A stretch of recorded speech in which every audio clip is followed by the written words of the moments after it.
It took several hours, but a tsunami from that volcanic eruption triggered flooding and damage along the Northern California coast.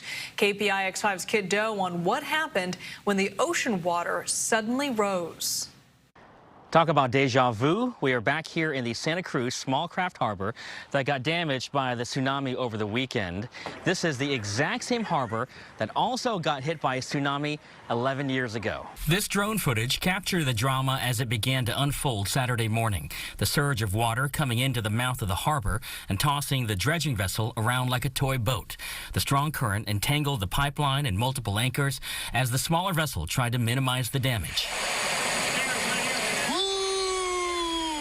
In no time, the water came up to the edge of the parking lot, and then another surge hits, sending evacuees running for high ground. The vehicles themselves are floating around like boats. The Harbor Patrol got the tsunami advisory at about 4 a.m. Saturday and went boat to boat, waking people up to evacuate.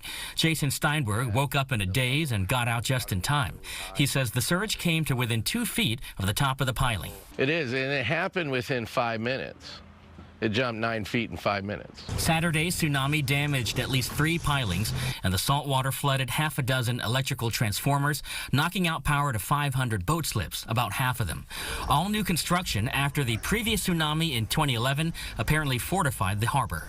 I think having that newer infrastructure, having the better docks now, that saved us too. So the reach with this to me is impressive. David Snyder, the tsunami warning coordinator at NOAA, explains how the waves caused such damage in the Santa Cruz harbor after traveling from Tonga to California, 5,400 miles away. And as those waves build up against each other, or perhaps even break the other waves apart, the level of water is going to change in that immediate area there. So perhaps that's what's happening in that harbor there, in that enclosed space, acting like a funnel and shaping that wave into something greater than it was when it came in originally. Michael Poland is a geophysicist at the USGS and has some relatively good news about the volcano's eruption. Yeah, so we have a good sense now of just how much sulfur dioxide came out as part of this eruption based on satellite data.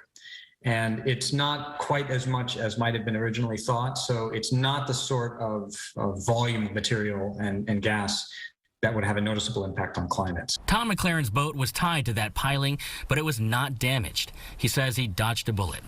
I've been in the ocean my whole life. You never know what's going to happen. Respect Mother Nature, Mother Ocean. In Santa Cruz, Kit Doe, KPIX5.